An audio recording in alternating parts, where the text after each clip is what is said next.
ओम नमो भगवते वासुदेवाय। जय श्री हरि।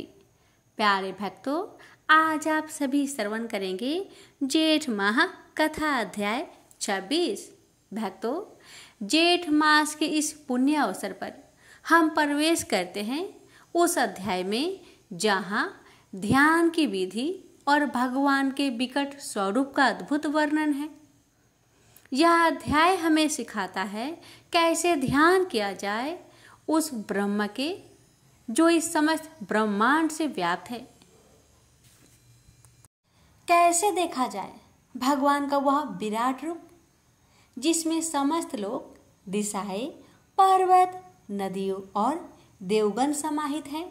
आइए अंतकरण को शुद्ध करके भक्ति भाव से जुड़े इस दिव्य अमृत कथा से, जहाँ हर शब्द, हर श्लोक ईश्वर के उस विराट स्वरूप का साक्षात्कार कराता है।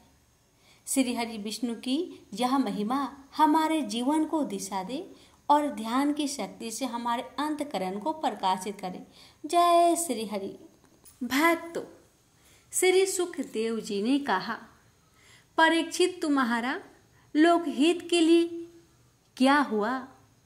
यह प्रश्न बहुत ही उत्तम है। मनुष्यों के लिए जितनी भी बातें सुनने, स्मरण करने या कीर्तन करने की है, उन सब में यह श्रेष्ठ है। आत्मज्ञानी महापुरुष ऐसे प्रश्न का बड़ा आदर करते हैं। राजेंद्र, जो गृहस्थ घर के काम धंधों में उलझे हुए हैं, अपने स्वरूप को नहीं जानते, उनके लिए हजारों बातें कहने, सुनने एवं सोचने करने की रहती है। उनकी सारी उम्र यूं ही बीत जाती है। उनकी रात नींद या स्त्री प्रसंग से करती है और दिन धन की हाय हाय या कुटुंबियों के भरण पोषण में समाप्त हो जाता है। संसार में जिन्हें अपना अत्यंत घनिष्ठ संबंधी कहा जाता है, वे शरीर, पुत्र, स्त्री आदि कुछ नहीं है, असत है, परंतु जीव उनके मोह में ऐसा पागल सा हो जाता है कि रात दिन उनको मृत्यु का ग्रास होते देखकर भी चेतना नहीं। इसलिए परीक्षित, जो अभय पद को प्राप्त करना चाहता है, उसे तो सर्वात्मा, सर्वशक्तिमान भगवान श्री कृष्ण की ही लीलाओं का श्रवण, कीर्तन और स्मरण करना चाहिए। मनुष्य जन्म का यही इतना ही लाभ है कि चाहे जैसे हो, ज्ञान से, भक्ति से अथवा अपने धर्म की निष्ठा से जीवन को ऐसा बना लिया जाए कि मृत्यु समय भगवान की स्मृति अवश्य बनी रहे। परीक्षित, जो निर्गुण स्वरूप में स्थित है एवं विधि निषेध की मर्यादा को लांघ चुके हैं, वे बड़े बड़े ऋषि मुनि भी प्राय भगवान के अंत कल्याणमय गुणों के वर्णन में रमे रहते हैं। द्वापर के अंत में इस भागवत रूप अथवा वेद तुल्य श्रीमद् भागवत नामक महापुराण का अपने पिता श्री कृष्ण देवयान से मैंने अध्ययन किया था। राजश्रेय, मेरी निर्गुण स्वरूप परमात्मा में पूर्ण निष्ठा है, फिर भी भगवान श्री कृष्ण की मधुर लीलाओं ने बलात् मेरे हृदय को अपनी ओर आकर्षित कर लिया। यही कारण है कि मैंने इस पुराण का अध्ययन किया। तुम भगवान के परम भक्त हो, इसलिए तुम्हें मैं इसे सुनाऊंगा। जो उसके प्रति श्रद्धा रखते हैं, उनकी शुद्ध चित्तवृत्ति भगवान श्री कृष्ण के चरणों में अनन्य प्रेम के साथ बहुत शीघ्र लग जाती है। जो लोग लोक या परलोक की किसी भी वस्तु की इच्छा रखते हैं या इसके विपरीत संसार में दुख का अनुभव करके जो उससे विरक्त हो गए हैं और निर्भय मोक्ष पद को प्राप्त करना चाहते हैं, उन साधकों के लिए तथा योग संपन्न सिद्ध ज्ञानियों के लिए भी समस्त शास्त्रों का यही निर्णय है कि वे भगवान के नामों का प्रेम से संकीर्तन करें। अपने कल्याण साधन की ओर से असावधान रहने वाले पुरुष की वर्षों लंबी आयु भी अनजाने में ही व्यर्थ बीत जाती है। उससे क्या लाभ सावधानी से ज्ञान पूर्वक बिताई हुई घड़ी 2 गरीबी श्रेष्ठ है, क्योंकि उसके द्वारा अपने कल्याण की चेष्टा तो की ही जा सकती है। राजश्री खटवांग अपनी आयु की समाप्ति का समय जानकर 2 घड़ी में ही सब कुछ त्याग कर भगवान के अभय पद को प्राप्त हो गए। परीक्षित, अभी तो तुम्हारे जीवन की अवधि 7 दिन की है। इस बीच में ही तुम अपने परम कल्याण के लिए जो कुछ करना चाहिए सब कर लो। मृत्यु का समय आने पर मनुष्य घबराए नहीं। उसे चाहिए कि वह वैराग्य के शास्त्र से शरीर और उससे संबंध रखने वाले के प्रति ममता को काट डाले।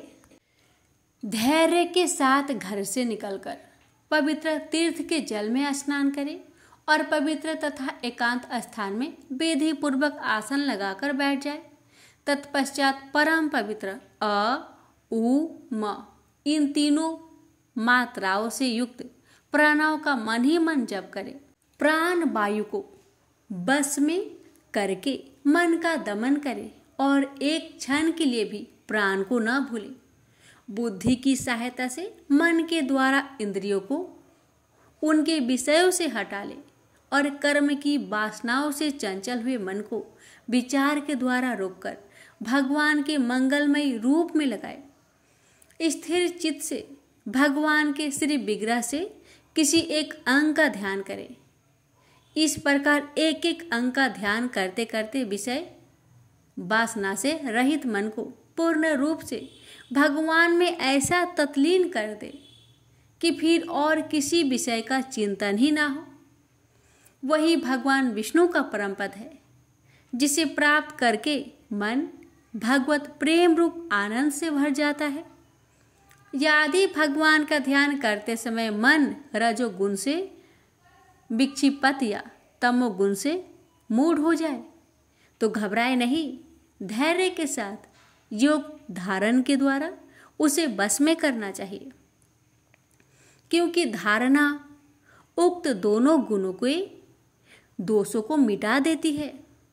धारणा स्थिर हो जाने पर ध्यान में जब योगी अपने परम मंगलमय आश्रय भगवान को देखता है, तब उसे तुरंत ही भक्ति योग की प्राप्ति हो जाती है।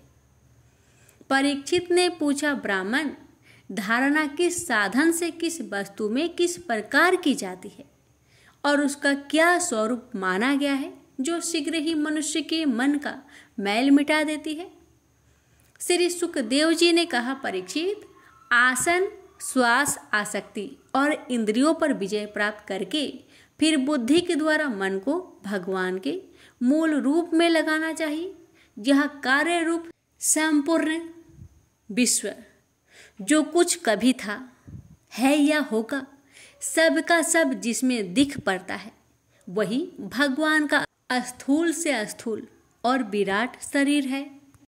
जल, अग्नि, वायु, आकाश, अहंकार, महत्व तत्व और प्रकृति, इन 7 आवरणों से घिरे हुए इस ब्रह्मांड शरीर में जो विराट पुरुष भगवान है, वे ही धारण के आश्रय हैं। उन्हीं की धारणा की जाती है। तत्वज्ञ पुरुष उनका इस प्रकार वर्णन करते हैं।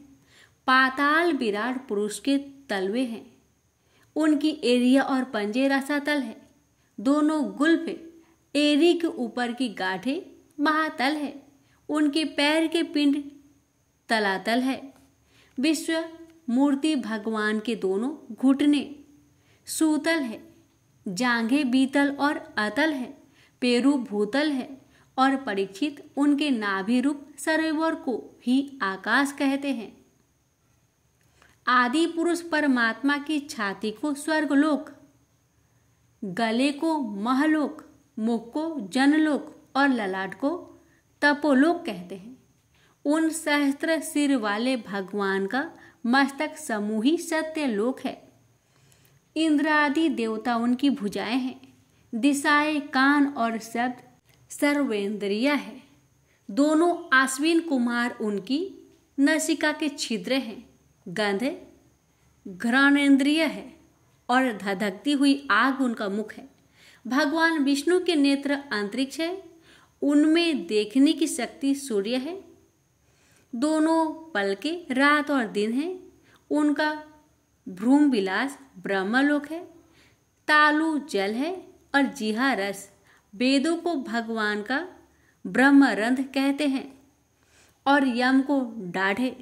सब प्रकार के स्नेह दात है और उनकी जन्म मोहिनी माया को ही उनकी मुस्कान कहते हैं।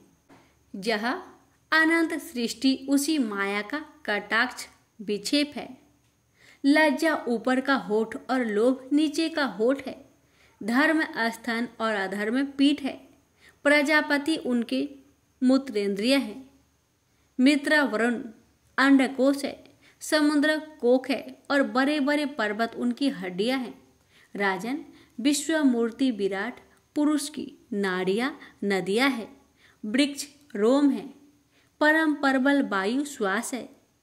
काल उनकी चाल है और गुणों का चक्कर चलाते रहना ही उनका कर्म है। परीक्षित बादलों को अपने केस मानते हैं। संध्या उन अनंत का वस्त्र है। महात्माओं ने अव्यक्त मूल प्रकृति को ही उनका हृदय बतलाया है और सब विकारों को खजाना उनका मन चंद्रमा कहा गया है। महत्व तत्व को सर्वात्मा भगवान का चित्त कहते हैं और रुद्र उनके अहंकार कहे गए हैं। घोड़े, खच्चर, ऊंट और हाथी उनके नख है। वन में रहने वाले सारे मृग और पशु उनके कटी प्रदेश में स्थित है। तरह तरह के पंछी उनके अद्भुत रचना कौशल है।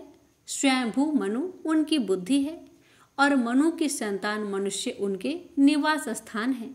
गंधर्व, विद्याधर, चारण और अप्सराएं उनके षडज आदि स्वरों की स्मृति है। दैत्य उनके विडय है।